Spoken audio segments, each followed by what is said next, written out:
দেখেন, আমি সর্বপ্রথম বলি, ওই যে এজেন্ডাটা নিয়ে অভিষেক বন্দ্যোপাধ্যায় তিনি প্রোগ্রাম করছেন, এই এজেন্ডার ব্যানারে আমরা দেখেছি, সেই ব্যানারে লেখা আছে 3 আমূলে নবজোয়ার।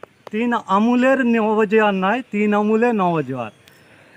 এইতে আমরা বুঝে গেছি, বাংলার মানুষও বুঝে গেছে যে 3 আমূলে ভাঁটা পড়ে গেছে। তাই অভিষেক বন্দ্যোপাধ্যায় জোয়ার আনার চেষ্টা করছে।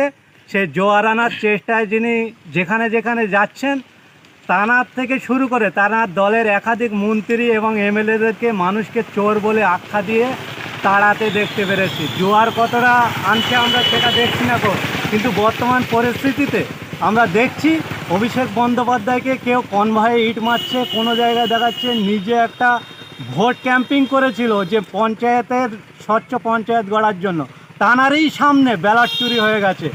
এই নবজোয়ার বা কিছু দিয়ে মানুষকে আর ভোলানো যাবে না।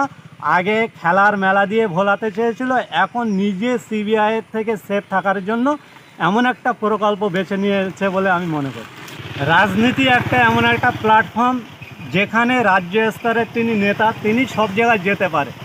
কিন্তু আমি জানি চোরকে তো মানুষ চোর বলবে। যিনি ইতিপূর্বে গিয়েছিল তাকে চোর মনে করেছিল, মানুষ চোর বলেছে।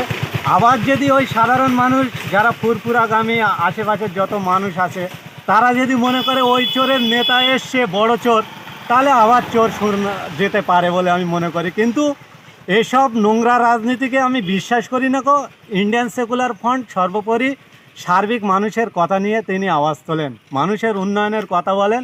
আমি তৃণমূল সুপ্রিমোর কাছে বলবো, সাথে সাথে এই সোশ্যাল মিডিয়া দ্বারা যারা যাচ্ছেন তাদের কাছেও বার্তা দিতে চাই, আপনারা বিকল্প রাস্তা বেছে নেন। মমতা বন্দ্যোপাধ্যায় ইতিপূর্বে সেখানে গিয়ে রাজনীতির আঙিনায় এসেছিল, যে প্রতিশ্রুতিগুলো দিয়ে এসেছিল তার পূরণ করতে পারেনি।